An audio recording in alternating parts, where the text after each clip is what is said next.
dengan tanda kemenangan kita dalam nama Bapa dan Putra dan Roh Kudus. Amin. Allah Bapa di dalam surga, kami mengucap syukur untuk kesempatan ini kami boleh bergabung dalam Google Meet ini, dan kami mohon Tuhan Engkau ambil alih semuanya, ambil alih hati kami, pikiran kami, perasaan kami, jaringan, sinyal, semuanya Tuhan, apapun media yang kami gunakan, Google Meet-nya atau apapun YouTube, dimanapun Tuhan ini semua boleh dapat dilihat orang. Kami mohon Tuhan Kau yang bekerja secara bebas untuk memanggil anak-anak-Mu untuk boleh mendengarkan kabar sukacita, kabar gembira bahwa Engkau begitu mengasihi kami, mencintai kami lebih dari siapapun di dunia ini ya Tuhan. Kami mohon biarlah Tuhan sore hari ini jadi momen kami semua boleh mendapatkan sesuatu yang baru lewat PD sore hari ini. Terima kasih Allah Bapa di dalam surga, kami siapkan hati kami siapkan pikiran kami, jiwa kami, perasaan kami untuk Tuhan boleh bekerja sebebas mungkin di dalam diri kami. Terima kasih Allah Bapa, Allah Putra, Allah Roh Kudus. Kemuliaan hanya kepada Bapa dan Putra dan Roh Kudus, seperti pada permulaan, sekarang, selalu, sepanjang segala abad. Amin. Bapa, Putra, dan Roh Kudus. Amin. Teman-teman, kita percaya di tengah badai, di tengah setiap persoalan hidup kita, di tengah keadaan yang mungkin sekarang memang lagi nggak baik gitu ya, entah itu keadaan diri kita sendiri, atau keadaan keluarga kita, atau keadaan siapapun orang-orang sekitar kita yang mungkin membuat suasana hati kita nggak baik, tapi kita percaya Tuhan kita tetap baik, Dia tetap menyediakan kekuatan setiap hari buat kita boleh bangun, melangkah, bekerja, mengerjakan apapun, dan bahkan tetap berada dalam hadiratnya, tetap bisa dengerin firman-Nya walaupun harus lewat Google Meet seperti ini. Kita mau sama-sama berada di dalam hadirat Tuhan, di dalam keadaan apapun, bahkan dalam keadaan paling susah pun, kita akan terbang bagaikan Raja Wali. Ada amin, teman-teman? Ya, bersama-sama kita mau nyatakan, kita mau terus berada di dalam hadirat Tuhan yang begitu melindungi kita. Aku ingin selalu berada di hadirat-Mu. Aku ingin selalu berlindung dalam naungan-Mu. Di bawah kepak sayap-Mu, Kau bawaku terbang tinggi, melintasi langit biru, bagaikan Raja Wali. Sekali lagi, nyatakan, aku ingin selalu berada di hadirat-Mu. Kami ingin selalu berlindung, selalu berlindung dalam naungan-Mu. Di bawah kepak sayap-Mu, Kau bawaku terbang tinggi, melintasi langit biru, bagaikan Raja Wali, bagai Raja Wali, bagai Raja Wali, melintasi gunung tinggi, bagai Raja Wali, melintasi badai hidup. Di bawah kepak sayap-Mu, Kau bawaku terbang tinggi, melintasi langit biru, bagaikan Raja Wali. Yes Lord, kami mau nyatakan Tuhan, betapa indahnya berada dalam hadirat-Mu Tuhan. Karena di dalam hadirat-Mu kami akan naik terus, bukan karena kuat kami, dan karena Engkau membawa kami terbang bersama-Mu Tuhan. Yes, terima kasih Tuhan. Kami bersyukur hanya di bawah kepak sayap-Mu Tuhan, Kau bawa kami terbang tinggi, melintasi badai hidup dalam hidup kami. Mari nyatakan, aku ingin selalu berada di hadirat-Mu.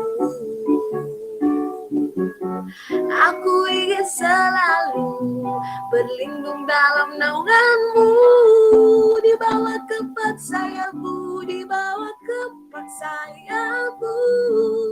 Kau bawaku terbang tinggi, melintasi langit biru, bagaikan Raja Wali. Bagai Raja Wali, melintasi gunung tinggi. Bagai Raja Wali, melintasi badai hidup, di bawah kepak sayapmu. Kau bawaku terbang tinggi, melintasi langit biru, bagaikan Raja Wali. Nyanyikan bagai Raja Wali, bagai Raja Wali, melintasi gunung tinggi. Bagai Raja Wali, melintasi badai hidup, di bawah kepak sayapmu. Kau bawaku terbang tinggi, melintasi langit biru, bagaikan Raja Wali. Yes Lord, melintasi langit biru, bagaikan Raja Wali. Kamu melintasi badai hidup, melintasi badai hidup, bagaikan Raja Wali. Tepuk tangan untuk Tuhan kita yang membawa kita terbang tinggi, teman-teman semua. Boleh dong teman-teman yang baru join, halo Amel, halo Leo, boleh dong di on kameranya. Mau lihat nih wajah gantengnya dan wajah cantiknya. Kangen gitu ya lihat Leo, udah lama rasanya nggak melihat Leo on kamera. Wes, BTW aku ketemu Leo nih minggu lalu di gereja. Keren banget. Amel juga, Mel boleh dong di on kameranya Mel. Halo Mel, lagi sibuk ya? Kayaknya lagi nggak bisa on kamera. Oke deh, nggak apa-apa. Belum siap. Oke Mel, nggak apa-apa Mel.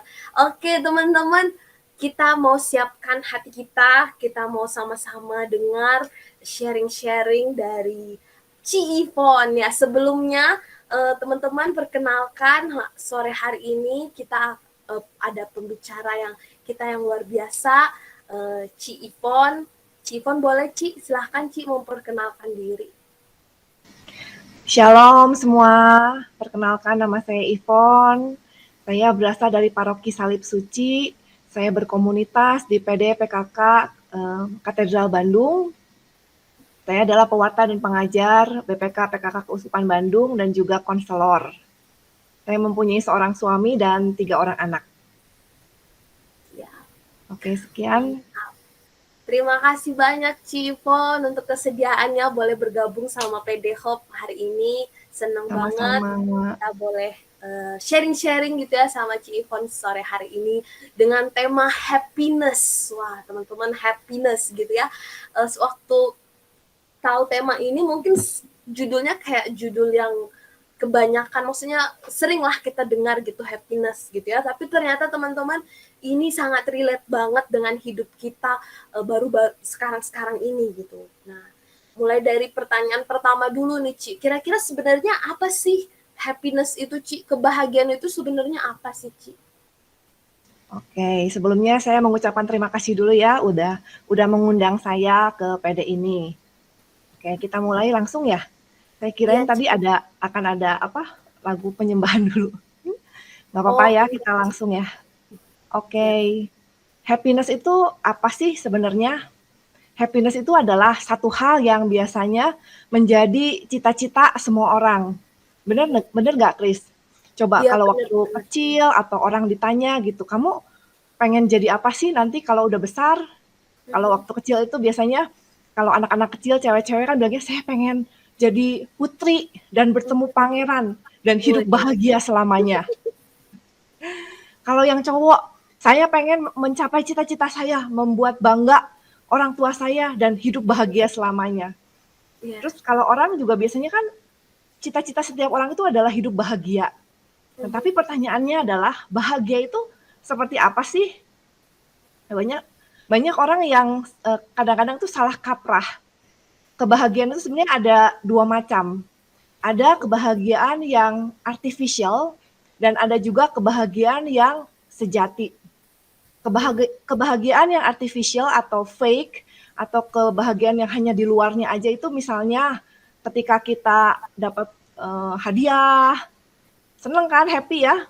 Ketika kita mendapatkan apa yang kita inginkan, ketika kita mendapatkan pujian, ketika kita berhasil misalnya lulus ujian, ketika kita berhasil mencapai promosi karir yang kita inginkan. Nah, itu semua adalah kebahagiaan yang artificial. Itu di luarnya aja. Karena kebahagiaan itu tuh tergantung sama apa yang terjadi di luar diri kita. Nah, tapi ada juga yang namanya kebahagiaan sejati. Kalau kebahagiaan sejati itu nggak tergantung daripada apa yang terjadi di luar kita. Tapi kalau kebahagiaan sejati itu didapatkan ketika kita mempunyai relasi yang benar dengan Tuhan. Nah, kebahagiaan sejati itu adalah suatu pilihan, bukan cuma perasaan doang. Bukan saya lagi senang, lagi feel good, gembira, itu namanya bahagia. Bukan seperti itu. Kebahagiaan sejati itu walaupun saya sedang ada masalah, walaupun saya sedang sakit, walaupun saya sedang dilukai orang, tapi tetap saya memilih untuk berbahagia. Seperti firman Tuhan katakan dalam Filipi 4 ayat 4, bersukacitalah senantiasa. Lalu 1 Tesalonika 5 ayat 16 katakan bersukacitalah senantiasa. Jadi kebahagiaan itu adalah pilihan. Sesuatu yang inside job, bukan outside job. Hasil dari apa yang di luar kita yang menentukan kebahagiaan kita. Kan kita hidup kan di dunia ini kan nggak bisa dong ya mengatur semua orang di sekeliling kita harus begini, harus begitu.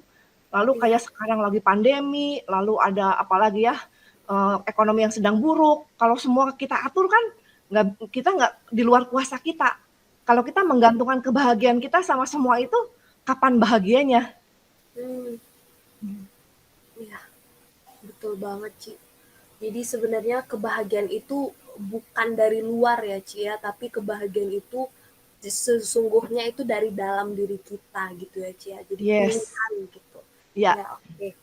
Nah, terus Ci, gini Ci, mengapa sih sekarang ini gitu ya, Ci, apalagi belakangan ini gitu ada data yang bilang kasus orang depresi itu meningkat gitu. Mengapa sih sekarang tuh banyak banget orang-orang yang ya gitu Ci, nggak bahagia gitu, sedih, galau gitu kan, dan bahkan menurut mereka suatu kegalauan tuh nggak perlu jadi sesuatu yang aneh lagi mungkin gitu-gitu. Kenapa sih Ci? Kok kenapa orang-orang sekarang tuh kebanyakan tuh galau, sedih itu kenapa sih sebenarnya, apa sih penyebabnya sebenarnya gitu Ci? Yang membuat sedih dan tidak bahagia itu Ci? Alasan utamanya adalah karena mereka tuh punya pemahaman yang salah. Mereka pikir kebahagiaan mereka tuh didapat dari segala sesuatu yang terjadi di sekelilingnya dia. Jadi mereka tuh tertipu sama dunia. Dunia kita kan bilang, kalau kamu punya barang ini, kamu akan bahagia. Kalau kamu sukses, baru kamu akan bahagia. Kamu akan dipandang orang, dihargai orang. Kalau kamu punya uang banyak, punya rumah bagus, punya mobil bagus, baru kamu akan bahagia. Terus bagi yang cewek-cewek, kalau kamu punya badan kurus, lalu mukanya mulus, lalu pokoknya cantik di mata dunia, baru kamu akan bahagia. Nah, itu adalah suatu tipuan-tipuan yang dihasilkan oleh dunia yang begitu hedonis, yang begitu komersil di sekitar kita. Ya, betul. Ya, semua produk-produk yang ada itu kan berusaha untuk supaya kita tuh lebih konsumtif, supaya kita beli, supaya membuat kita tuh ngerasanya tuh kurang. Nah, itulah yang membuat banyak orang tuh ngerasanya tuh nggak bahagia, nggak konten, nggak cukup gitu. Nah, selain itu orang nggak bahagia juga karena hubungannya itu telah terkutuk. Hubungan kita itu satu sama lain itu telah terkutuk karena dosa. Kalau kita lihat ya teman-teman, di dalam Kejadian 1 ayat 28, Kejadian 1 ayat 26 itu dikatakan, saya bacain ya. Berfirmanlah Allah, baiklah kita menjadikan manusia menurut gambar dan rupa kita. Jadi kita tuh sebenarnya ketika awal mula penciptaan kita tuh dijadikan sama Tuhan tuh begitu baik, begitu sempurna seturut gambar dan rupanya Tuhan. Lalu supaya mereka berkuasa atas ikan-ikan di laut dan burung-burung di udara dan atas ternak dan atas seluruh bumi dan atas segala binatang melata yang merayap di bumi. Nah inilah ketika Tuhan menciptakan tuh seturut segambar dan serupa Allah, lalu kita tuh harusnya menguasai bumi dengan kasih seperti Tuhan. Nah lalu dikatakan lagi Kejadian 2 ayat 18, kan Tuhan ngelihat ketika menciptakan Adam itu kan gak baik ya dia seorang diri, maka Tuhan ingin menciptakan penolong bagi dia. 2 ayat 18 dikatakan, tidak baik kalau manusia itu seorang diri saja. Aku akan menjadikan penolong baginya yang sepadan dengan dia. Lalu terciptalah Hawa. Adam dan Hawa itu sepadan, berarti segambar dan serupa dengan Allah. Tugasnya itu untuk menguasai bumi. Nah, tetapi apa yang terjadi kan dosa masuk ya. Mereka berdua jatuh ke dalam dosa. Nah, dari sana itu mulailah yang namanya relasinya itu menjadi terkutuk. Hubungan dengan Allah itu kan menjadi putus. Nah, lalu hubungan satu sama lain itu menjadi terkutuk. Tahu dari mana? Kejadian 3 ayat 16. Kejadian 3 ayat 16 mengatakan, Tuhan berfirman kepada perempuan itu, susah payahmu waktu mengandung akan kubuat sangat banyak. Dengan kesakitan engkau akan melahirkan anak-anakmu, namun engkau akan berahi kepada suamimu dan ia akan berkuasa atasmu. Jadi kutuk dalam relasi itu bukan Tuhan mengutuk Adam dan Hawa, tapi relasinya itu loh yang jadi terkutuk. Kan manusia kan diciptakan segambar dan serupa dengan Allah. Harusnya mereka tuh kan sepadan. Nah, tetapi karena dosa, maka siapa Hawa itu akan berahi kepada Adam dan nanti Adam akan berkuasa atas dia. Padahal nggak ada satu orang pun yang berhak untuk menguasai orang lain kan? Iya. Oleh karena itu relasinya itu jadi terkutuk. Nah, apa hasilnya? Jadi di dalam kehidupan kita, di dalam dunia ini gitu ya, kita tuh jadi ingin saling menguasai satu sama lain. Si pria merasa berkuasa atas wanita. Lalu wanita itu kan jadi merasa bahwa dia nggak punya tangki kasihnya itu jadi kosong. Berusaha untuk mencari-cari kasih dari pria, cari-cari pengakuan, terus mencari-cari cinta dari pria. Nah karena itu jadi nggak seimbang. Yang satu merasa kurang, terus pengen menuntut, terus nah yang satu merasa ingin berkuasa. Nah oleh karena itu relasinya itu jadi nggak baik. Nah inilah yang menyebabkan ketidakbahagiaan. Jadi hubungan yang harusnya tadinya saling mengasihi, saling memberi seperti karakter Allah, karena dosa itu jadi saling ingin mendapatkan, jadi saling ingin menuntut gitu. Jadi relasinya itu jadi ingin mengontrol, lalu jadi sulit mengampuni, lalu apalagi ya reaktif gitu. Kalau yang dianya kenapa sedikit, kitanya jadi cepat marah. Dianya kenapa, kitanya jadi reaktif gitu. Lalu apalagi shaming, suka untuk mempermalukan orang lain karena ingin supaya apa yang kita mau tuh kita dapatkan. Lalu ego driven. Padahal ketika kita diciptakan segambar dan serupa dengan Allah itu kan Allah itu adalah kasih. Kalau harusnya manusia itu adalah fokus untuk mengasihi orang lain. Fokusnya itu bukan diri sendiri, tapi memberi. Karena jatuh ke dalam dosa, maka itu yang berubah. Fokusnya jadi kepada diri sendiri. Ingin mengambil, ingin mendapat lebih banyak. Gitu. Nah itu yang kedua. Dan yang ketiga, kenapa kita tuh banyak orang gak bahagia? Karena tangki kasih kita itu menjadi kosong. Karena hubungan dengan Allah rusak, maka tangki kasih yang ada di dalam diri kita, yang harusnya itu dipenuhi oleh kasih Allah, hubungan kita dengan Allah, itu menjadi terhambat. Kita itu jadi kosong. Nah, sehingga kita cari cara-cara untuk mengisi tangki itu dengan hal-hal yang lain di luar Allah. Dengan dunia ini, dengan uang lah, dengan cinta dari orang di sekitar kita, dengan kesuksesan, dengan apalagi ya, dengan penghargaan dari orang lain. Kita berusaha untuk isi tangki. Padahal nggak ada satupun yang bisa memenuhi tangki itu selain dari Allah sendiri. Nah, itulah yang menyebabkan orang-orang tuh nggak bahagia. Walaupun mungkin kelihatannya dia sukses, dia kaya, dia cantik, dia terkenal. Banyak buktinya. Kalau kita lihat ya, bintang-bintang film terkenal, Mereka kayaknya yang memutuskan untuk bunuh diri, Iya, Marilyn Monroe ya, lalu ada yang namanya Suli itu dari Korea, lalu Robin Williams, banyak banget itu cerita-ceritanya. Mereka kurang apa coba? Mereka sepertinya mempunyai segala hal yang ada di dalam dunia ini, tapi toh nggak bahagia sampai bunuh diri. Itu itu adalah contohnya. luar biasa banget ya Ci ya. Jadi sebenarnya ini rahasia sekali gitu ya. Ini misteri kebahagiaan itu yang orang-orang banyak yang nggak tahu gitu ya Ci ya. Iya, Karena orang-orang pikir kalau mau bahagia ya harus punya ini, harus sudah itu, harus ada pasangan atau apa. Padahal di balik itu semua sebenarnya bukan gitu. Tapi kasih Tuhan itu sendiri yang bisa membuat kita bahagia. Wah, luar biasa banget, Ci. Terus, Ci, sebenarnya nih ya, kan sebenarnya apa sih lawan dari kebahagiaan itu sendiri? Jadi sebenarnya kan tadi kalau saya sih mikirnya lawan dari kebahagiaan itu ya kesedihan karena kalau nggak bahagia ya ya sedih gitu. sedih. Tapi apakah itu benar atau sebenarnya ada nggak sih Ci lawan dari kebahagiaan itu sendiri sebenarnya apa sih Ci sebenarnya gitu? Lawan dari kebahagiaan itu adalah ketakutan. Kan Hmm, karena tadi kita manusia jatuh ke dalam dosa, sehingga kita tuh kehilangan hal yang paling esensial di dalam kehidupan kita, yaitu kasih Allah kan. Lalu kita jadi ngerasa takut. Kita ingin untuk memenuhi semua itu. Nah, kalau kita lihat di dalam kehidupan kita, semua emosi-emosi negatif yang berlawanan dari bahagia, misalnya kita marah, khawatir, itu kalau ditarik akarnya itu adalah takut.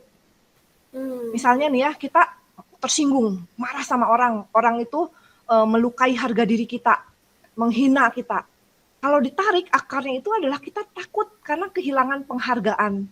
Kita iya, nggak mau merasa kosong gitu.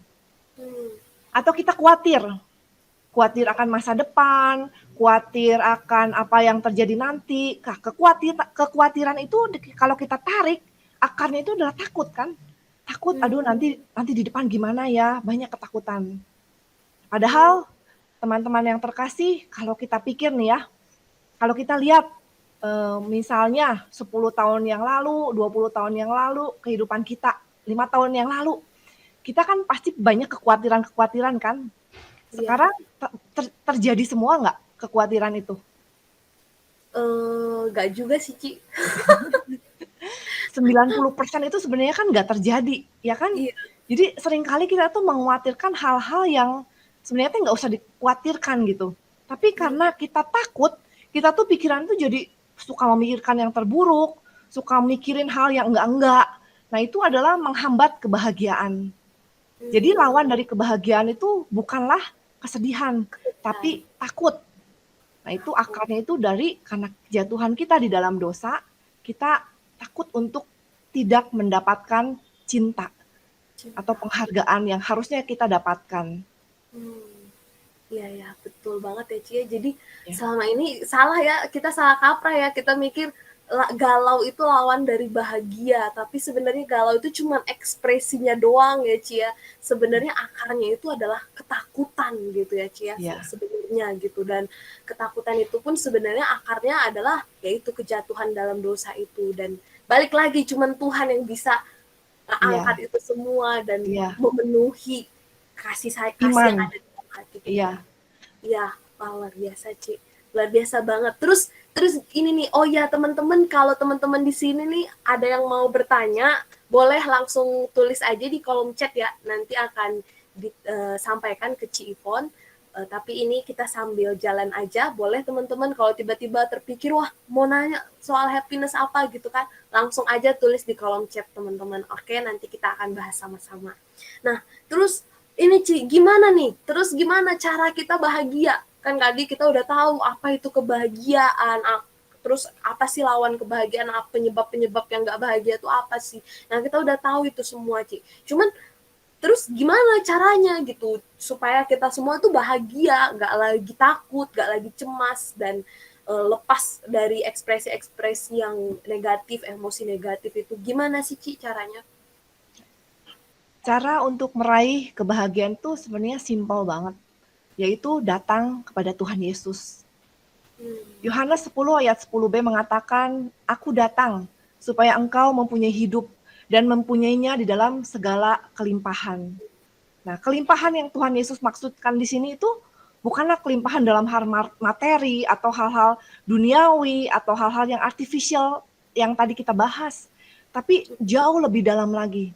Yaitu kelimpahan akan kasih, kelimpahan akan sukacita, kelimpahan akan damai sejahtera. Nah, ini yang Tuhan Yesus janjikan. Nah, jadi kalau kita mau untuk bahagia, ya datanglah kepada Tuhan Yesus. Karena dia adalah satu-satunya sumber yang bisa memberikan kita segala kelimpahan itu, segala kepenuhan itu. Seperti tadi ada yang Trisna nyanyikan ya lagu seperti Raja Wali. Kita hidup di dunia ini tuh kan nggak mungkin mengharapkan bebas dari penderitaan, bebas dari masalah, bebas dari badai. Nggak bisa, karena kita udah hidup di dalam dunia yang udah jatuh ke dalam dosa. Masalah tuh pasti ada, kesulitan, orang-orang yang melukai kita, orang-orang yang nggak baik, kejahatan, itu semua masih ada di dalam dunia ini, sakit penyakit. Nah, tetapi ketika kita datang kepada Tuhan, kita tuh jadi seperti Raja Wali tadi, yang semakin tinggi terbang, walaupun badai di bawahnya itu, kalau saya pernah melihat ilustrasi burung Raja Wali ya, yang terbang itu semakin tinggi dia terbang, semakin badainya semakin kencang, dia itu semakin seneng, karena nggak usah mengepakkan sayapnya, dia terbang di atas badai gitu. Nah, seperti itulah kalau kita punya relasi dengan Tuhan, walaupun sedang ada masalah, sedang ada apapun juga, tetap bisa terbang tinggi, tetap bisa mengarungi kehidupan ini dengan bahagia, tetap merasa damai, tetap merasa sukacita. Dan sukacita atau kebahagiaan itu adalah sesuatu yang benar-benar di dalam jiwa kita, bukan yang artificial saja, bukan yang cuma perasaan happy, gembira itu saja, enggak, tapi jauh di dalam diri kita. Karena kita sudah punya iman, kita punya keyakinan bahwa apapun yang terjadi di dalam kehidupan saya, Tuhan sudah kasih saya yang terbaik, yaitu keselamatan kekal. Dan kita udah percaya bahwa hidup di dunia ini hanyalah sementara aja. Kita ini semua sedang berziarah. Dan ketika waktu kita di dalam dunia ini sudah habis, kita akan masuk ke dalam satu kehidupan kekal bersama Tuhan Yesus. Di sanalah kita akan mengalami yang namanya benar-benar bertemu muka dengan Tuhan itu. Kebahagiaan yang benar-benar sejati. Tapi di sini di dalam dunia ini pun sedikit itu bisa kita cicipi ketika kita punya relasi yang intim dengan Tuhan itu. Dan juga di dalam sakramen Ekaristi. Jadi untuk bagaimana caranya menjadi bahagia, ya datang kepada Tuhan Yesus. Karena dia adalah satu-satunya pribadi yang menerima kita apa adanya. Yang mengasihi kita sehabis-habisnya. Sampai dia mati di atas kayu salib, memberikan segalanya bagi kita. Supaya kita dibebaskan dari ikatan dosa itu. Supaya hubungan kita tuh dipulihkan dengan Allah. Supaya kita bisa mengecap yang namanya kebahagiaan sejati di dalam dunia ini. Walaupun di dalam dunia itu kebahagiaan sejatinya tuh nggak sempurna kan, karena masih hidup di dalam dunia yang tercemar dosa. Tapi nanti ketika kita telah meninggal, kebahagiaan itu akan sempurna. Jadi sebagai orang yang udah percaya dan punya relasi dengan Tuhan Yesus itu nggak takut lagi akan kematian. Justru kematian itu merupakan satu pintu untuk bertemu dengan Allah secara langsung. Nah, itu yang pertama. Bagaimana caranya menjadi bahagia? Ya, mempunyai hubungan dengan Tuhan Yesus. Dan kita harus percaya bahwa Allah itu adalah Allah Bapa yang sangat mengasihi kita. Dan dia tuh ingin supaya kita anak-anaknya tuh bahagia. Buktinya apa? Buktinya dari zaman dulu itu terus-menerus mengirimkan utusan-utusannya supaya kita tuh kan bertobat dari zaman perjanjian lama. Sampai akhirnya mengirimkan Tuhan Yesus sendiri, putranya yang tunggal, supaya kita semua itu dipersatukan kembali dengan dia. Nah, inilah yang menjadi cita-citanya Allah, supaya seluruh ciptaannya, seluruh anak-anaknya itu kembali bersama-sama dengan dia. Jadi caranya untuk bahagia ya mempunyai relasi dengan Tuhan Yesus. Iya, benar banget ya, Ci ya. Jadi sebenarnya balik lagi ke sang pencipta ya, pencipta kebahagiaan itu sendiri. Nah, tadi kan Cici sempat nih ngomong ya soal kebahagiaan sejati. Nah, berarti kan sebenarnya ada juga kebahagiaan yang nggak sejati kan, Ci ya, kayak fake happiness gitu kan. Nah, Iya. itu gimana sih, Ci, bedanya, pembeda ketaranya gitu, Ci, antara kebahagiaan yang benar-benar sejati dengan kebahagiaan yang sebenarnya cuman fake aja tapi kita nggak sadar gitu. Itu Ya. apa sih perbedaan yang paling buat ketaranya, Ci? Supaya kita mungkin bisa introspeksi ya, jangan selama ini kita cuman fake aja gitu kan, fake happiness di depan orang-orang gitu supaya kelihatan fine dan oke gitu. Nah, apa sih pembedanya, Ci? Pembeda antara fake happiness dan true happiness yang tadi Cici bilang itu? Pembeda yang paling utama itu adalah ketika seseorang itu sedang mengalami masalah atau persoalan di dalam kehidupannya. Ketika semuanya baik-baik aja itu nggak kelihatan. Kan kalau semuanya baik-baik ya, lagi sehat, lalu banyak uang, banyak teman, lalu karirnya lagi bagus, prestasinya lagi bagus, itu ya mudah sekali kan untuk happy. Nggak terlalu kelihatan antara fake happiness sama the real happiness itu ya nggak kelihatan. Nah, tapi di dalam hidup kita kan kita nggak mungkin seperti itu terus. Banyak hal-hal yang terjadi di luar kendali kita. Karena dunia yang udah jatuh ke dalam dosa, pasti juga pernah mengalami masalah. Ngalamin sakit misalnya, dilukai sama orang, masalah ekonomi, apapun itu, konflik dengan orang. Nah, disitulah dimana kita tuh bisa benar-benar melihat bahwa orang ini mempunyai kebahagiaan yang sejati atau kebahagiaan yang fake atau artificial. Kalau dia mempunyai kebahagiaan yang artificial, ketika kena masalah, itu langsung kan jatuh, terpuruk, langsung mengalami stres, depresi, langsung menyerah, langsung mungkin melarikan diri ke hal-hal yang nggak seturut dengan kehendak Tuhan. Tapi ketika dia mempunyai kebahagiaan yang sejati, walaupun menghadapi masalah, badai, pencobaan, dia tetap punya iman yang teguh. Dia punya pengharapan di dalam Tuhan. Dan dia tetap bisa mengasihi orang-orang yang ada di sekitarnya.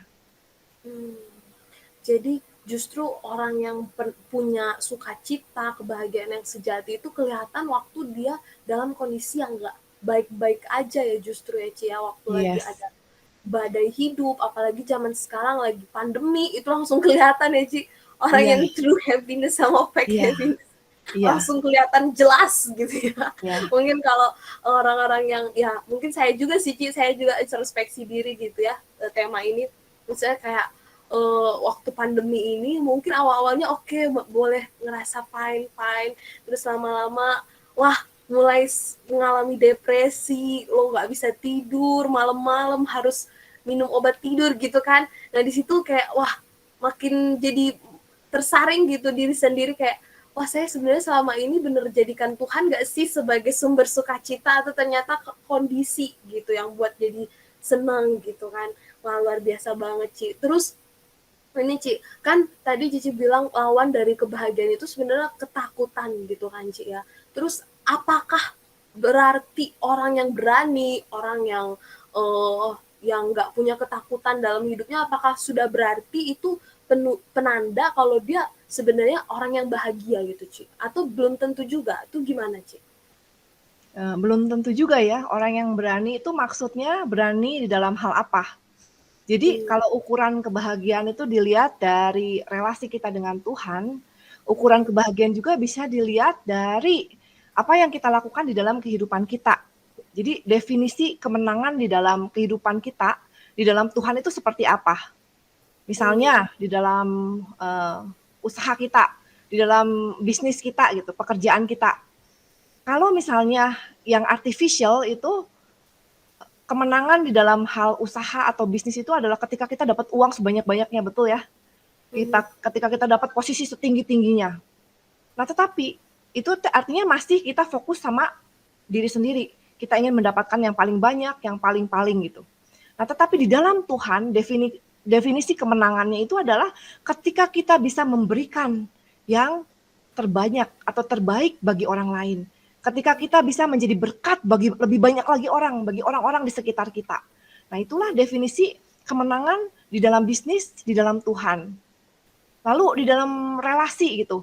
Di dalam relasi, kalau definisi menurut yang dunia, artificial, itu kemenangannya itu adalah ketika kita bisa mendapatkan pasangan yang baik, yang nurut sama kita, yang mengasihi kita. Wah, pokoknya mah fokusnya diri sendiri. Pokoknya dia begitu mengasihi saya. Nah, tetapi kemenangan di dalam Tuhan adalah ketika kita bisa memberi yang terbanyak, berkorban paling banyak, mati Ya. terhadap diri kita sendiri. Nah, lalu apalagi di dalam bisnis, di dalam hubungan dengan orang lain, dalam keluarga, di dalam pelayanan. Mungkin secara duniawi, di dalam pelayanan itu kita menang ketika kita dikenal orang, ketika kita pelayanan kita luar biasa, ketika kita dikenal begitu banyak orang, lalu sangat sibuk dipanggil sana sini. Tetapi bagi Tuhan, pelayanan yang terbaik, yang terbesar adalah ketika kita bisa memberikan sehabis-habisnya, seperti Tuhan Yesus yang memberikan sehabis-habisnya bagi kita. Ketika kita bisa membawa lebih banyak lagi jiwa kepada Tuhan Yesus. Nah, itulah yang dinamakan kemenangan. Nah, lalu tadi pertanyaannya adalah, kalau misalnya, tadi pertanyaan berani ya, yang namanya bahagia itu kalau berani, nah ketika kita berani melakukan seperti itu, menang di dalam Tuhan, memberikan diri kita sehabis-habisnya, sebanyak-banyaknya, berkorban sebanyak-banyaknya, itu artinya kita kan mempunyai relasi dengan Tuhan dan kita nggak takut kekurangan lagi.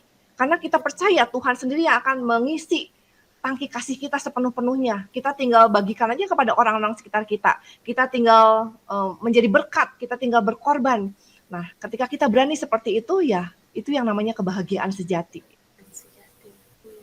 Jadi berani menyerahkan diri ke Tuhan sefull-fullnya gitu ya, Ci ya. Iya. Bukan berani buat ngelakuin hal yang bodoh, bukan berani buat ngelakuin hal yang nggak baik, tapi lebih ke berani melakukan apa yang Tuhan mau di dalam hidup kita. Iya, wah mantap banget, Ci. Berarti itu penanda kebahagiaan yang sejati itu ya, Ci ya. Wah, luar biasa banget nih, Ci. Terus, Ci, ini Ci, kan banyak nih. Oh ya, teman-teman, sekali lagi mau ngingetin buat yang baru datang, selamat datang. Kalau mau nanya, boleh raise hand langsung, boleh juga. Boleh nanti ngomong langsung kalau males nulis di chat. Tapi kalau males ngomong langsung, boleh juga di chat untuk nanyanya ya, teman-teman. Jangan ragu, jangan takut. Kita di sini boleh sharing tentang happiness. Nah, oh ya nih, Ci, sama ini keinget nih. Soal kebahagiaan kan ada ya, Ci ya, belakangan ini banyak banget artikel gitu-gitu yang jelasin tentang hormon dopamin gitu. Jadi supaya mereka bahagia, supaya kita bahagia tuh kita harus meningkatkan sesuatu yang membuat hormon dopamin kita itu meningkat. Nah, entah itu ya banyak juga sih hormon kebahagiaan selain dopamin, ada serotonin dan yang lain-lain gitu.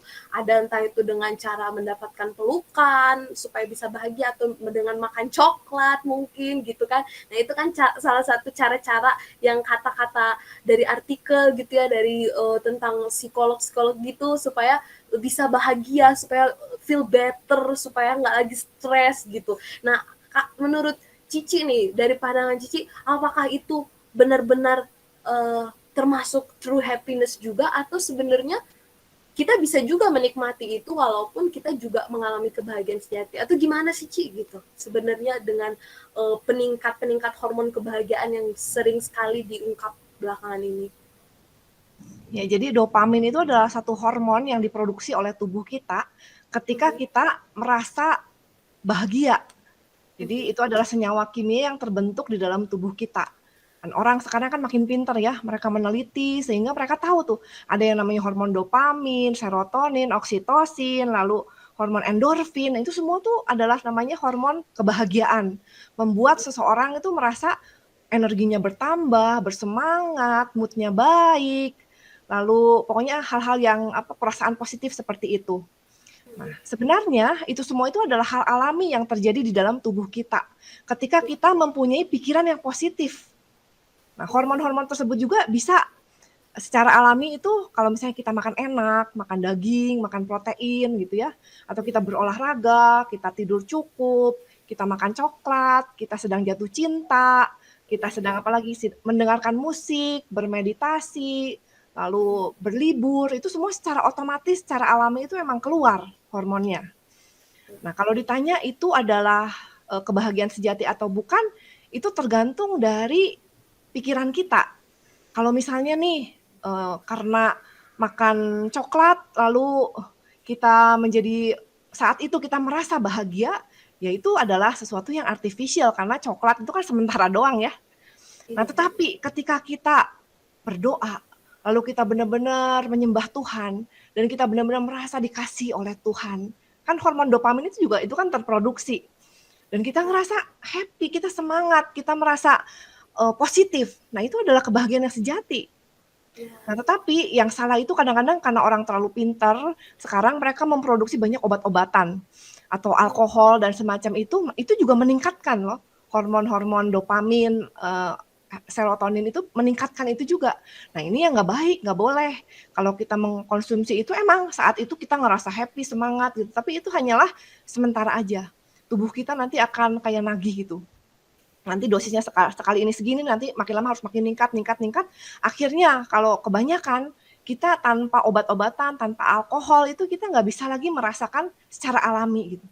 Akhirnya kita terikat, tergantung sama obat-obatan itu. Itu juga kan salah satu akibat kita jatuh ke dalam dosa, kita terikat oleh sesuatu yang bukan Tuhan. Nah, ini juga menjadi penghalang kebahagiaan yang sejati. Seperti itu. Berarti sebenarnya itu semua memang secara alami ada ya, Ci ya, dan itu semua memang membuat bahagia benar, tapi balik lagi gitu, kalau kita jadi ketergantungan malah itu jadi beda lagi gitu ya, Ci. Justru itu malah jadi artificial ketika jadi ketergantungan, kayak dari obat-obatan atau dari perlakuan orang sekitar kita seperti itu ya, Ci ya. Wah, luar biasa sekali. Oke, sampai sejauh ini apakah ada teman-teman yang mau bertanya? Teman-teman ada? Boleh langsung raise hand aja kalau ada yang mau bertanya atau mau oh boleh Pak Kris langsung bicara aja, Pak Kris, di unmute aja. Oke, halo Cik, saya mau ada kita kan dari tadi ya kita mendapat pemahaman tentang kebahagiaan gitu. Nah, yang jadi pertanyaan saya adalah ketika kita sebagai manusia kan kita juga pasti bisa mengalami kesedihan gitu. Apakah apakah itu berarti kita nggak boleh sedih gitu? Dengan alasan apapun misalnya gitu. Dalam kasus apapun ya. Bisa dimengerti nggak pertanyaannya? Ya. Sebenarnya sedih itu tuh adalah emosi yang manusiawi ya. Sedih, marah, malu, itu semua tuh emang Tuhan ciptakan di dalam kehidupan kita, ya boleh-boleh aja. Kita sedih ya itu normal, nggak apa-apa. Tapi maksudnya adalah jangan sedih yang berkepanjangan. Saat itu kita mungkin merasa kecewa, marah, ya nggak apa-apa, itu wajar kita rasakan sebagai manusia. Tapi maksudnya kebahagiaan sejati itu adalah kesedihan itu hanyalah sesaat aja. Tetapi setelah itu kita menyadari bahwa sebenarnya saya udah punya Tuhan loh. Tuhan itu menyertai saya. Saya sudah punya yang terbaik di dalam kehidupan ini. Sehingga saya bisa mengatasi kesedihan ini dengan penyertaan Tuhan. Jadi setiap kali merasa kecewa, sedih, atau marah, atau apa, selalu ada harapan baru. Karena ada Tuhan.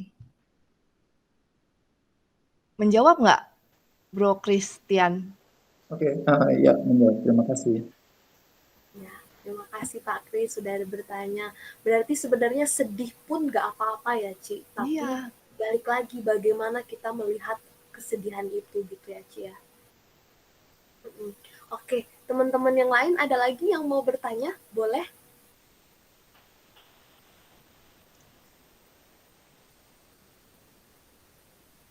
Kalau nggak ada, kita lanjut dulu aja, Ci. Terus, apa sih langkah praktisnya, Ci, untuk kita bisa memiliki kebahagiaan yang sejati atau true happiness tadi itu? Apa langkah-langkah praktisnya, Ci? Ya, langkah praktisnya ya, kayak tadi saya bicara mungkin teoritis ya.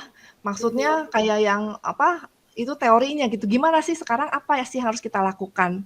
Yang pertama, cara praktis untuk menjadi bahagia itu jangan banyak syarat buat bahagia. Coba kita bandingkan. Ada 2 orang nih ya. Orang yang pertama ditanya, "Kamu bahagia kalau seperti apa?" Orang ini bilang katanya, "Saya bahagia kalau saya bisa berlibur ke luar negeri, kalau saya bisa beli tas branded, kalau saya bisa makan di restoran mewah, kalau saya pokoknya dia punya banyak gitu syarat kebahagiaan." Lalu orang yang kedua ditanya, "Kamu bahagia gimana?" Dia jawab, "Saya bahagia ketika saya pagi-pagi bangun melihat anak-anak saya bangun dengan sehat. lalu kami bisa makan, berkumpul bersama di meja makan, lalu berdoa bersama. Lalu udah gitu saya bisa mengajar anak-anak saya, sekolah online, lalu kebahagiaan itu jadi sangat-sangat simpel dan nggak terlalu sulit untuk dijangkau gitu. Saya tanya nih sama teman-teman, yang mana yang lebih sering untuk bahagia? Tentu orang yang kedua ini ya. Kedua. Nah, jadilah seperti orang yang kedua ini. Jangan terlalu tinggi-tinggi ekspektasinya, harapannya tuh jangan terlalu banyak syarat untuk bahagia. Hal yang kecil-kecil, yang simpel-simpel itu sebenarnya lah hal yang lebih berarti di dalam kehidupan kita. Jadi, kurangi syaratmu untuk bahagia. Berbahagialah senantiasa, seperti kata firman Tuhan. Sebenarnya di dalam hidup ini tuh kita nggak butuh banyak-banyak kok. Ya, pakaian yang kita pakai, makanan juga mau orang kaya, mau orang itu makan cuma sepiring kan, kita makan lebih banyak lagi malahan jadi mual kan nggak enak. Terus orang yang terlalu banyak uang, lalu makan makanan yang terlalu berlemak, berkolesterol itu malahan buruk kan bagi kesehatannya. Jadi sebenarnya kita hidup biasa-biasa saja, secara sederhana itu sebenarnya adalah suatu kebahagiaan yang harus kita nikmati. Jadi jangan terlalu ambisius di dalam hidup ini, banyak keinginan, terlalu tinggi-tinggi gitu. Nah, itu tuh menghalangi kebahagiaan. Itu yang pertama, jangan banyak syarat untuk bahagia. Nah, yang kedua, bagaimana caranya untuk bahagia itu count your blessing. Kita hidup di dalam dunia yang menghitung steps ya. Saya juga pakai nih jam tangan. Saya hitung sehari saya udah 10.000 belum gitu. Lalu saya hitung kalori, kira-kira kalau makan ini berapa ya kalorinya ya, bikin gendut nggak ya? Nah, kita hidup di dunia yang seperti itu, yang menghitung-hitung hal-hal yang sebenarnya tuh nggak begitu penting. Padahal yang lebih penting adalah menghitung berkat yang Tuhan sudah berikan di dalam kehidupan kita.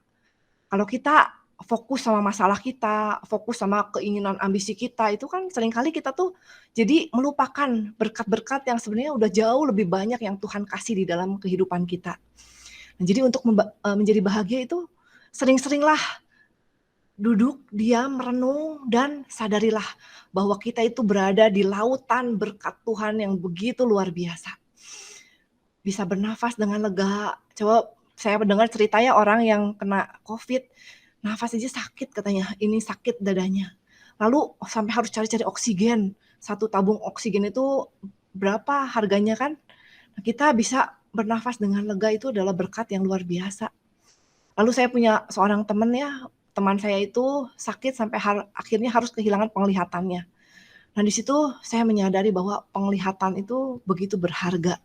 Dan seringkali ketika kita miliki itu kita biasa aja, nggak ngerasa itu adalah berkat karena emang udah kita alami sehari-hari gitu. Padahal kalau kita kehilangan itu kita kerasa banget. Bisa jalan, bisa makan sendiri, ada makanan di atas meja, punya tempat untuk bernaung, lalu ada orang-orang yang mengasihi kita. Nah, semakin kita cari, semakin kita sadari itu kita akan merasa semakin, Tuhan baik ya, semakin bersyukur dan rasa syukur itu mengakibatkan kebahagiaan. Saya punya 1 tips nih teman-teman. Saya punya jurnal ya, jurnal itu adalah sesuatu yang kayak buku harian gitu. Tapi saya tuh orangnya senang nulis. Jadi saya tuh kalau doa gitu ya, saya senang tulis sama Tuhan gitu. Lalu hal-hal yang saya syukuri itu saya sering tulis gitu. Nah, itu tuh membantu banget loh. Semakin kita tulis itu kan kayak semakin ternyatakan gitu ya, bisa kita baca lagi. Jadi semakin ditulis tuh semakin banyak yang bisa digali dan semakin bersyukur. Ini kalau lagi ngerasa mood-nya jelek, lagi ngerasa kecewa, sedih, tinggal lihat-lihat lagi gitu. Jadi cepat gitu menjadi, oh iya ya. Lalu saya tulis di sana juga mimpi-mimpi saya, lalu apa yang doa-doa saya gitu. Nanti kalau lihat lagi saya suka menyadari Tuhan tuh baik banget loh. Banyak sekali doa-doa saya yang terjawab, banyak sekali kekhawatiran-kekhawatiran sebenarnya nggak usah saya khawatirkan, banyak sekali ya pokoknya menjadi suatu relasi gitu dengan Tuhan ketika kita punya jurnal pribadi seperti itu. Coba deh. Nah, itu yang yang pertama tadi jangan banyak syarat, yang kedua count your blessing, dan yang terakhir adalah be a blessing. Seringkali kita di dalam hidup ini kan fokus sama diri kita sendiri terus ya. Nah, padahal kita tuh menjadi sangat bahagia, menemukan kebahagiaan yang sejati itu ketika kita melakukan sesuatu yang seturut dengan panggilan kita. Seturut dengan bagaimana Tuhan menciptakan kita, yaitu segambar dan serupa dengan Allah. Allah itu adalah kasih. Allah mengasihi orang-orang, semua makhluk ciptaannya. Allah menjadi berkat bagi kita semua. Dan kita tuh sebenarnya ketika kita menjadi berkat bagi orang lain, ketika kita memberi walaupun kita masih kurang nih, ketika kita nggak mikirin diri sendiri, disitulah kita menemukan suatu kebahagiaan yang sejati. Karena kita menjadi seperti Allah. Wah, luar biasa sekali ya Ci, langkah praktis ini. Wah, ini sungguh berharga sekali gitu, kita yang datang di sini di Google Meet ini, yang menyaksikan ini semua mendapatkan langkah praktis yang luar biasa ini, teman-teman. Wah, di sini ada Ci Tien yang mau bertanya. Boleh Ci, silakan Ci, di-unmute. Shalom Ci. Oke, Shalom, tadi Tien. aku udah denger ya yang langkah-langkah praktis, tapi aku kayak sedikit pengen mungkin tanya pandangan Ci Ivon gitu ya tentang yang pertama tadi, jangan terlalu banyak ekspektasi gitu. Nah, tapi kan kalau misalnya nih Ci, kayak mungkin ada yang bilang dream big gitu ya. Boleh banget mimpi besar gitu. Nah, apakah itu juga sebenarnya jadi istilahnya kalau misalnya nih ya Ci, kayak kita punya mimpi besar gitu, otomatis tindakan kita juga pastinya akan menjadi lebih bertarget gitu ya, mungkin kayak lebih ambisius juga bisa gitu. Nah, apakah dengan yang namanya dream big itu kita tuh akan mengurangi kadar happiness kita kah? Atau menurut Cici gimana nih soal yang dream big itu ya? Karena kayaknya kalau dream big itu kan memang sesuatu hal yang besar, nggak akan mungkin bisa dicapai dengan hal-hal yang kita lakuin biasa aja, ya udahlah biasa aja gitu. Tapi mungkin akan ada target-target yang mungkin membuat kita lebih ambisius gitu, Ci. Makasih. Ya, bagus banget pertanyaannya. Jadi kita di dalam kehidupan ini emang harus dream big ya, karena kita harus punya mimpi yang besar untuk apa ya? Untuk memuliakan Tuhan. Tuhan itu udah kasih mimpi itu di dalam hati kita itu untuk kita kejar. Kan sebenarnya Tuhan itu nggak menciptakan kita tuh untuk jadi biasa-biasa aja. Dia ingin supaya seluruh anak-anaknya itu menjadi berkat bagi orang-orang yang ada di sekitarnya. Jadi mimpi yang ada di dalam diri kita itu emang udah Tuhan taruh untuk kita kejar. Tapi mimpi kita itu jangan menjadi satu syarat untuk kebahagiaan kita. Karena kalau mimpi itu menjadi syarat kebahagiaan kita tuh nanti di dalam proses menjalaninya itu kita akan jadi berat. Kalau saya nggak mencapai itu nanti saya nggak bahagia gitu. Nah, syaratkan jangan menjadikan mimpi itu menjadi syarat kita, tapi enjoy-lah the process untuk menuju ke sana. Jadi mimpilah sebesar mungkin, apa yang Tuhan kasih, visi yang ada di dalam diri kita itu, mimpikan saja hal itu. Tapi enjoy the process. Bahagialah dalam setiap little steps of the way dalam perjalanan kita untuk menggapai mimpi itu. Ngejawab nggak, Tian? Ya, ngejawab banget. Makasih. Jadi istilahnya enjoy the process gitu ya. Iya. Bukan berarti kalau misalnya mimpi itu nggak tercapai, malah ntar kita depresi sendiri karena ukuran kebahagiaan kita itu gitu ya. Tapi lebih ke enjoy the process, setiap proses-prosesnya, dan kayak mungkin bisa disambungin sama yang nomor 2 ya, count your blessing. Jadi setiap proses itu berkat-berkat yang dikasih sama Tuhan tuh ya kita syukurin. Nah, jadi sambil jalan tuh sambil count your blessing gitu ya, Ci. Iya, betul. Jadi perjalanan menuju ke sana itu menyenangkan. Siap, Ci. Makasih. Iya, sama-sama. Thank you Ci Tien, sudah bertanya, luar biasa banget pertanyaannya ya. Jadi jangan takut bermimpi teman-teman, tapi ya yang penting jangan bermimpi sih, tapi laksanakan gitu ya. Jangan mimpi doang. Iya. Nanti kalau cuma mimpi nanti ya itu tadi depresi gitu kan, tapi ya kita enjoy proses kayak yang Ci Ivon bilang tadi. Wah, luar biasa nih. Teman-teman ada lagi yang mau bertanya? Sama ini Ci, aku mau keingat gini ya Ci ya. Bagaimana dengan orang-orang yang, maksudnya bukan orang-orang, kita semua juga pasti pernah gitu Ci, mengalami luka batin gitu kan Ci ya. Nah, itu kan hal yang kita nggak bisa kontrol ya Ci, misalnya apalagi waktu kecil, apalagi yang di dalam kandungan gitu kan, kita nggak bisa kontrol gitu. Itu kan secara nggak sadar juga luka batin itu buat orang itu merasa mudah merasa dia tertolak, padahal enggak gitu, atau dia merasa kayak dikucilkan, padahal sebenarnya enggak gitu kan. Dan itu seringkali buat gak bahagia seseorang, luka batin itu. Nah itu kalau itu gimana, Ci?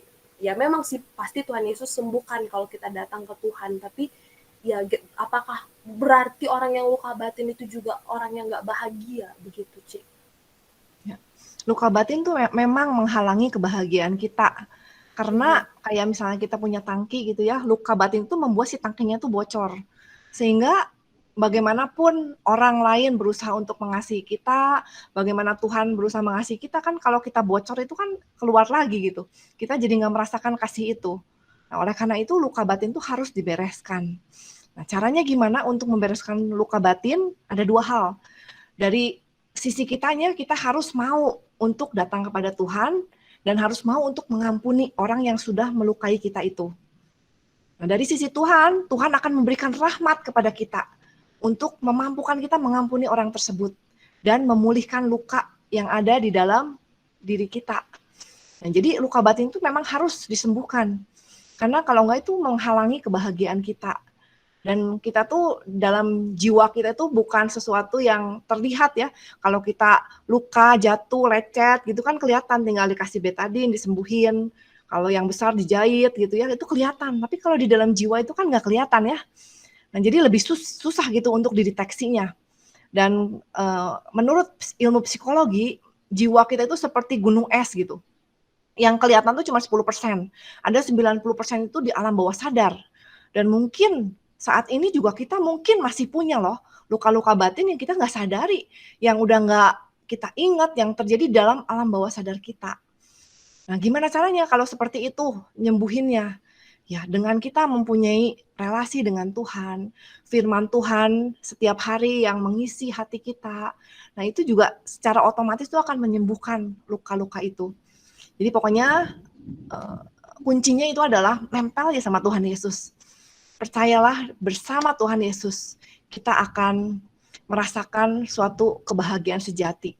Tuhan Yesus akan singkapkan sedikit demi sedikit itu apa yang perlu kita lakukan. Mungkin kita perlu mengampuni orang ini, mungkin ada satu karakter kita yang tidak baik yang terlihat ketika kita berinteraksi dengan seseorang yang harus kita perbaiki. Mungkin kita masih sombong, mungkin kita masih malas, mungkin kita ada iri hati. Itu kan semuanya asalnya dari luka batin kan. Tuhan perlihatkan, kita mau berubah, kita mau bertobat, dan percayalah Tuhan pasti kasih rahmat bagi kita. Nah, satu lagi yang mau saya tambahin ya, langkah praktis untuk kebahagiaan itu adalah membina relasi. Pernah nggak teman-teman di sini ngelihat ada orang yang bahagia hidup sendirian? Yang misalnya hubungannya dengan orang tuanya buruk, sama teman-temannya buruk, lalu pokoknya dia itu nggak disukai orang gitu. Nggak ada kan ya? Orang yang bahagia itu ketika dia punya relasi yang baik. Relasi yang baik dengan Tuhan, dengan diri sendiri, dan juga dengan orang-orang di sekitarnya. Jadi salah satu hal lagi yang harus kita ingat kalau kita mau bahagia, kita harus invest time untuk membina relasi itu. Ya dengan Tuhan ya, dengan doa, dengan baca firman Tuhan, sakramen ekaristi, sakramen tobat, dengan berkomunitas, dengan melayani, itu kan membina relasi kita dengan Tuhan. Dengan diri sendiri gimana? Dengan diri sendiri ya mengampuni diri sendiri. Ketahuilah bahwa kita adalah manusia yang gak sempurna, kita terus selalu mengandalkan kekuatan Tuhan, selalu mau bertobat, sehingga kita mempunyai satu balance gitu di dalam diri kita itu. Nggak terlalu menghakimi, tapi juga nggak terlalu lost, merasa bahwa ya udah kalau saya gini bisa melakukan apa saja, orang-orang harus ngerti saya, toh Tuhan juga akan mengampuni saya. Nggak seperti itu juga ya. Kita melakukan yang terbaik, tapi kita percaya rahmat Tuhanlah yang menolong kita melakukan itu. Lalu dengan relasi dengan orang-orang di sekitar kita, gimana caranya supaya menjadi baik? Ya, kita harus mempunyai pemahaman dulu bahwa gimana caranya relasi menjadi baik itu ketika kita mempunyai karakter seperti Kristus, yaitu mengasihi. Kan dalam Matius berapa itu yang love God, Matius 22, 34-40, hukum yang terutama, mengasihi Allah dan mengasihi orang-orang sesama kita seperti kita mengasihi diri kita sendiri. Nah, jadi membina relasi dengan sesama itu, bagaimana kita bisa mengasihi mereka dengan seperti kita mengasihi diri sendiri. Bagaimana kita mau luangkan waktu kita, lalu untuk menolong mereka, lalu mau mendengarkan, mau berkorban, mau bersikap ramah. Nah, dari situlah maka relasi itu akan terbina. Kitanya mau memberi dulu gitu.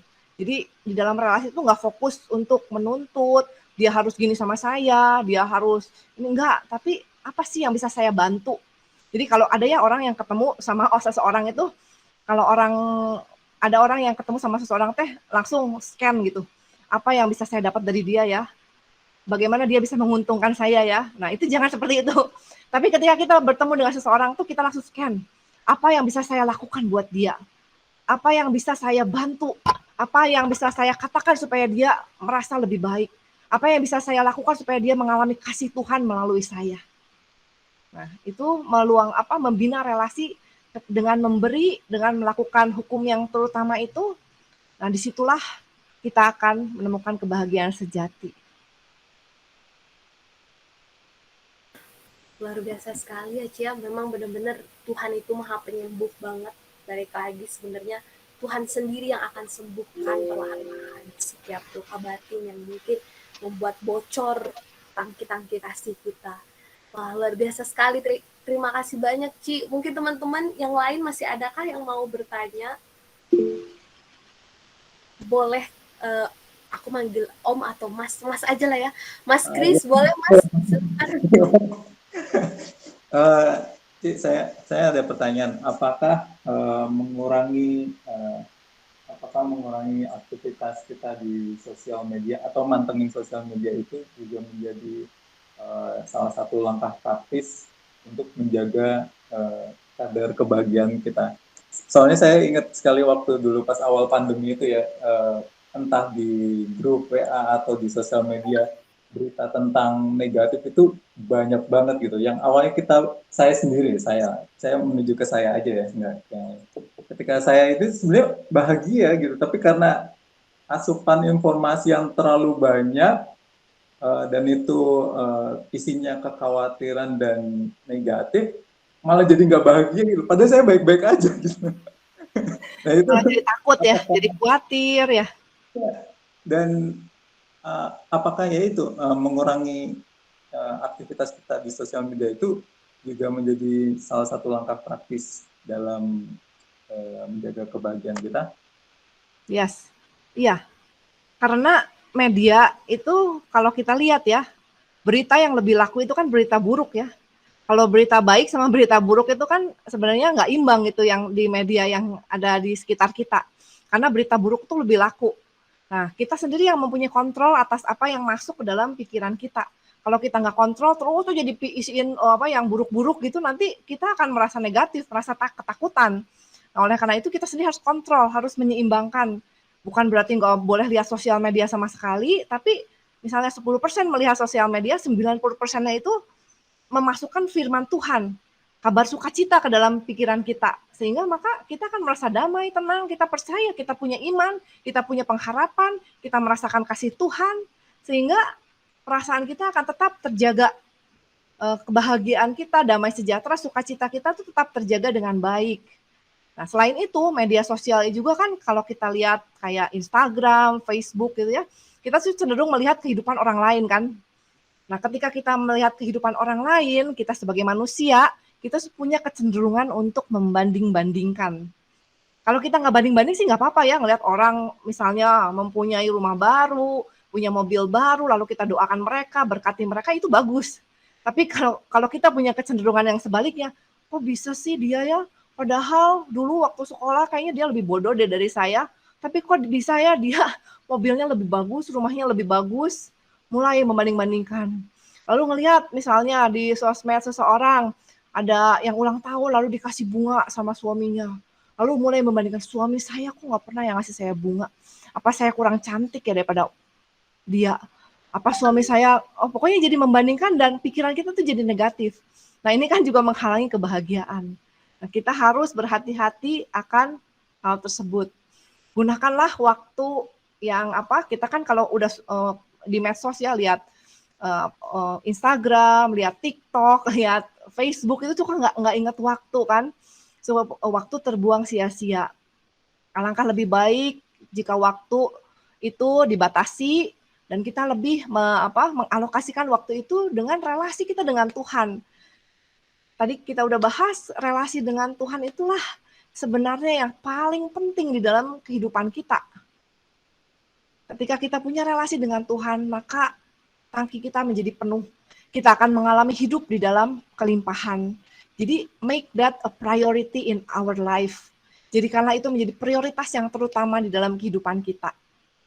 Saya mau sharing satu ya dari Rick Warren siapa ya. Kita tuh di dalam kehidupan tuh ada 4 kuadran. Kuadran yang pertama itu yang harus dilakukan saat ini dan yang sangat penting. Misalnya rumah ada apinya gitu. Kan kita cepat-cepat harus ke sana, harus padamkan kan. Nah, yang kedua, not urgent but important. Nah, seringkali kita lalaikan, misalnya doa, lalu belajar, lalu invest. Ini seringkali kita lalaikan di sini. Nah, lalu yang ketiga ini urgent and yang di bawah ini yang not important. Kalau yang paling sini kan not urgent, not important. Kita di sosial media scrolling gitu, ini not urgent, not important. Nah, usahakan waktu kita di sini tuh sesedikit mungkin. Nah, yang di sini itu adalah yang not urgent. Di sini kan urgent dan important. Yang di bawah sini berarti urgent but not important. Nah, ini misalnya ada orang yang telepon tapi tiba-tiba cuma nawarin kartu kredit. Tapi teleponnya bunyi terus, jadi kita tuh kayak pengen harus cepet-cepet angkat gitu.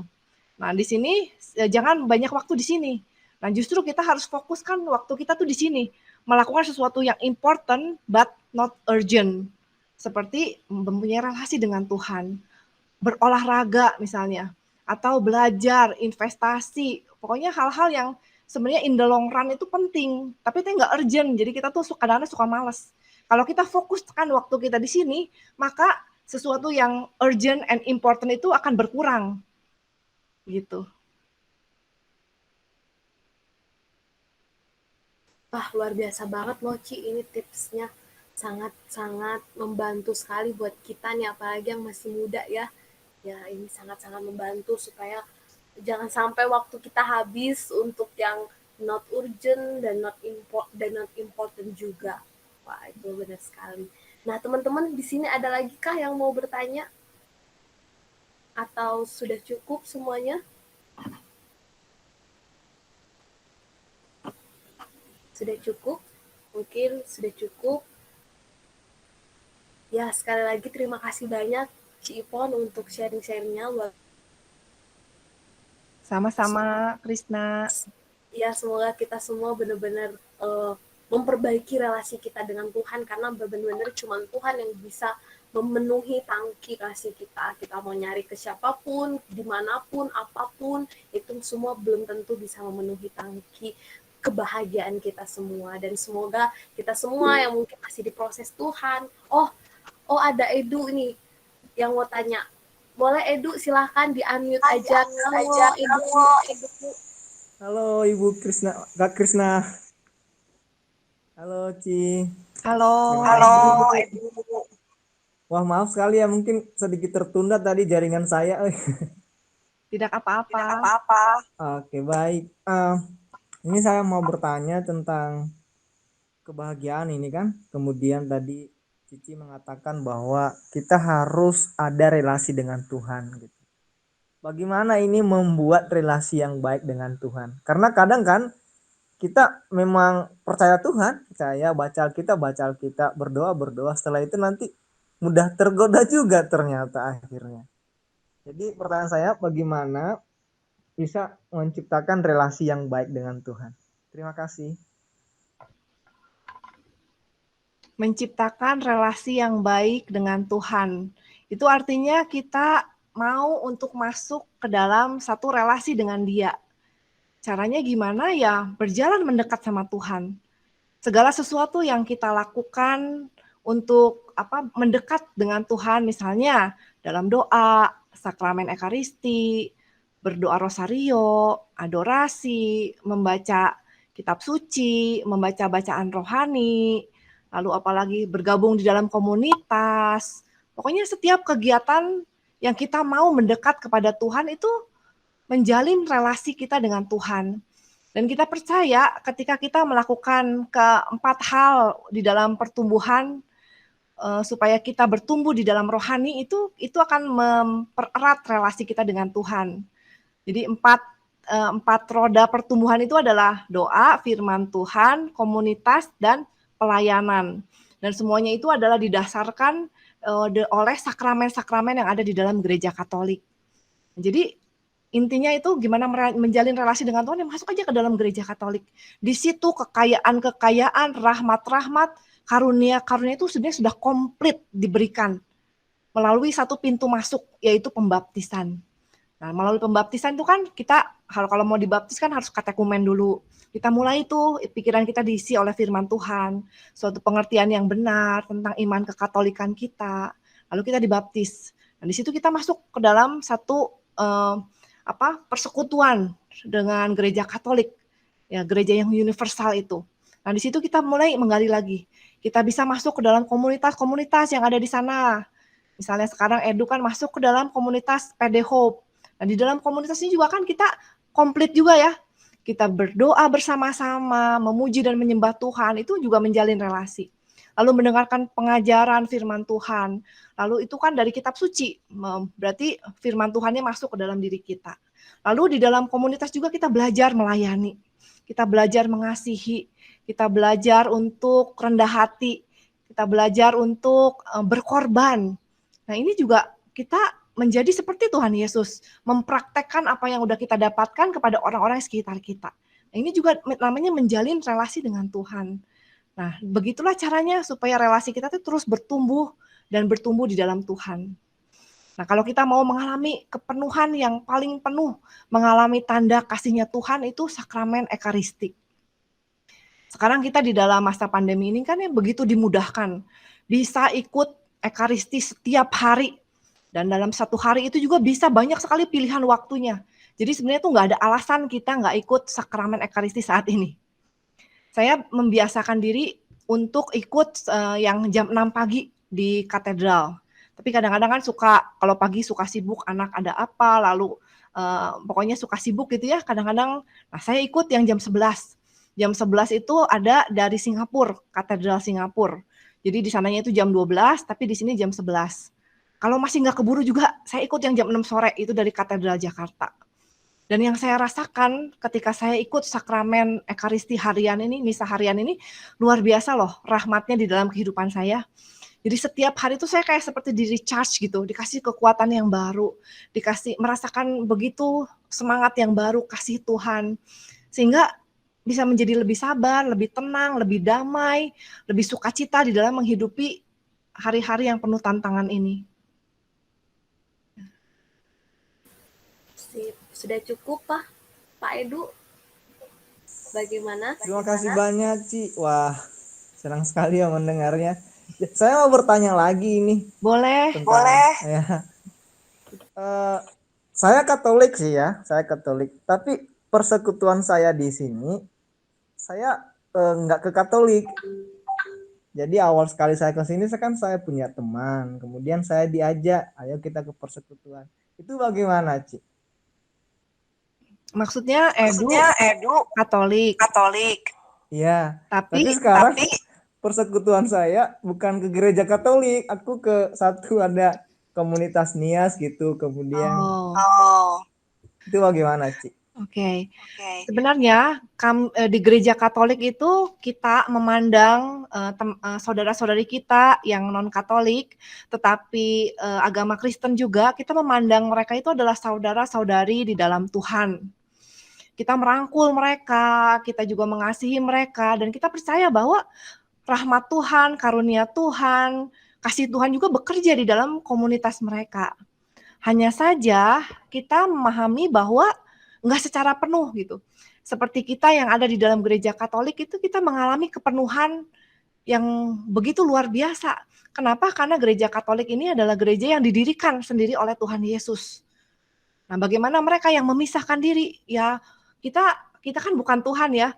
Kita juga nggak bisa menghakimi mereka. Kita percaya bahwa Tuhan juga bekerja melalui mereka. Dan mereka tidak menikmati kepenuhan seperti yang kita rasakan. Nah, tetapi ketika kita udah mengerti bahwa di dalam gereja Katolik lah segala rahmat, karunia, kepenuhan itu bisa kita nikmati maka kita akan menjadi semakin merindukan untuk masuk di dalam kesatuan penuh dengan gereja Katolik ini. Karena disinilah kita bisa merasa yakin, pasti, bahwa ya Allah bekerja di sini. Kita mendapatkan suatu keselamatan kekal di sini. Kita mendapatkan segala yang kita butuhkan di dalam kehidupan kita di dalam dunia ini. Tapi maksudnya bukan untuk menghakimi teman-teman kita yang non-Katolik, tapi kita tetap merangkul mereka. Dan kita juga terus mendoakan mereka, supaya satu saat nanti kita semua juga kembali tergabung di dalam satu kesatuan gereja Katolik. Amin. Amin. Senang banget loh, Pak Edu udah banyak bertanya. Bagaimana, Edu? Udah terjawabkah? Cukup? Cukup. Berarti gimana nih saya yang sudah masuk ke persekutuan ini? Ya udah nanti sering-sering join di sini aja. Baik. Sebenarnya saya rindukan sih, hanya saja karena awalnya kemarin kenal teman-teman saya gitu kan, jadi udah mulai juga sedikit pelayanan di situ. Dan makanya tadi saya tanya, bagaimana ya dengan kondisi saya yang seperti itu? Gitu. Tapi terima kasih banyak masukannya. Nggak apa-apa, mungkin Tuhan punya rencana di dalam kehidupan Edu untuk membawa menjadi terang di sana. Tapi saran saya itu jangan melepaskan kesatuan dengan gereja Katolik. Tetaplah misa misalnya, tetaplah menerima sakramen-sakramen gereja yang sudah dilimpahkan kepada kita tuh secara penuh. Tetap sakramen tobat misalnya, tetap mendoakan doa-doa di dalam gereja Katolik. Pokoknya jangan berpisah di dalam kesatuan dengan gereja Katolik. Kalau Anda mau berkarya di luar itu ya dipersilakan. Justru mungkin itu adalah rencana Tuhan untuk supaya memberkati lebih banyak lagi orang. Terima kasih, Ci. Ya. Amin. Oke, terima kasih banyak Ci Ivon. Sekali lagi terima kasih banyak juga buat teman-teman yang stay terus sampai sekarang. Dan sekarang kita mau minta dong kesimpulan besarnya dari Ci Ivon. Boleh Ci, sebagai penutup juga.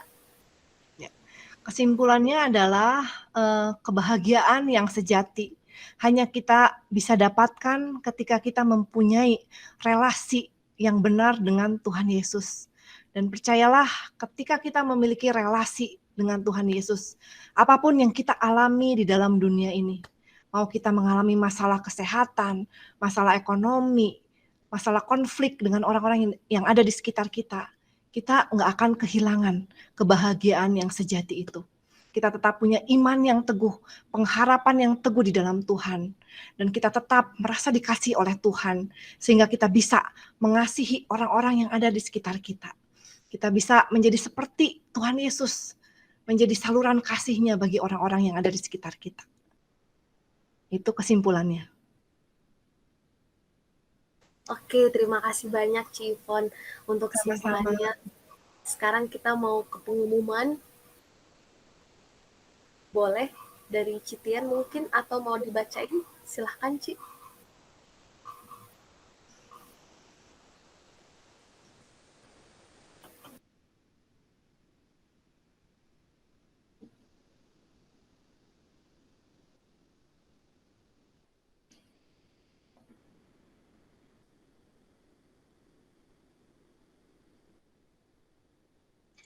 Oke, teman-teman.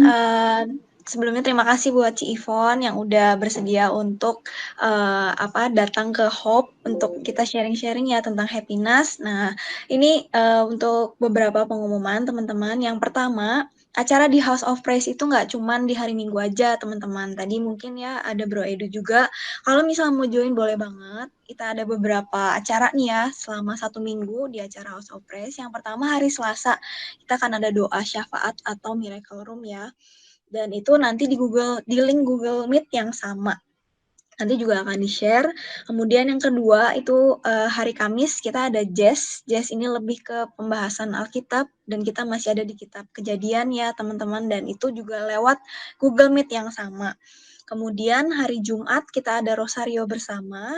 Nah, itu juga sama di Google Meet yang sama. Dan terakhir hari Minggu itu kita ada persekutuan doa dan kita juga pakai Google Meet yang sama. Nah, untuk minggu depan, teman-teman, tanggal 3 Oktober, kita akan mengadakan bakti sosial. Jadi kemarin kita udah sempat mengumpulkan dana, dan tanggal 3 itu kita akan eksekusi untuk bakti sosialnya. Jadi mohon doa dari teman-teman yang mungkin di luar Bandung nggak bisa ikut, tapi bisa bantu dalam doa ya, untuk nanti teman-teman yang di Bandung bisa sama-sama untuk membagikan bakti sosial ini berupa sembako ataupun yang lain-lain yang nanti akan di share juga mungkin ya di grup. Nah, teman-teman, untuk siaran mungkin yang tadi ketinggalan itu boleh banget bisa nanti lihat, atau mungkin mau cek juga nih misalnya Jazz kemarin gitu ya, yang pengen tahu, bisa banget ada di YouTube House of Praise juga, tinggal diklik aja House of Praise Bandung. Nah, di situ banyak banget teman-teman yang acara-acara yang sebelumnya yang sudah direkam dan bisa ditonton ulang kembali. Jadi kalau misalnya mungkin hari ini juga tadi ada yang ketinggalan, boleh banget lihat siaran ulangnya nanti di YouTube kita. Dan Instagram kita juga ada, teman-teman. Mungkin yang belum follow, boleh follow ya, @house.of.praise. Nah, itu merupakan IG kita juga, House of Praise. Nah, di situ juga banyak sih teman-teman pengumuman-pengumuman dari acara-acara kita, supaya nggak ketinggalan juga. Dan yang terakhir, teman-teman, untuk yang mau memberikan persembahan kasih, ini kita ada QR-nya, dan ada juga rekeningnya, rekening BCA ya teman-teman. Untuk yang misalnya mau, boleh di screenshot atau di save dulu, nanti boleh konfirmasi ke salah satu dari tim kita. Itu aja teman-teman untuk pengumumannya. Terima kasih. Saya kembalikan ke Krisna. Mau tutup dulu dengan doa. Dalam nama Bapa dan Putra dan Roh Kudus. Amin. Allah Bapa di dalam surga, kami mengucap syukur untuk persekutuan dengan Engkau pada sore hari ini bersama komunitas kami, House of Praise. Kami berdoa ya Tuhan, supaya sungguh kami benar-benar menemukan kebahagiaan yang sejati yang hanya ada di dalam Engkau. Hanya Engkau yang sanggup mengisi seluruh jiwa kami. Tidak ada di dunia ini satupun, tidak ada yang mampu mengisi hati kami selain kasih-Mu Tuhan. Hanya kasih-Mu lah yang membuat kami merasa cukup. Kami minta Tuhan terus alirkan kasih-Mu di dalam jiwa kami, perasaan kami, pikiran kami, biar kami boleh berbahagia apapun yang terjadi dalam keadaan kami, bahkan dalam keadaan paling hina pun kami boleh berbahagia Tuhan.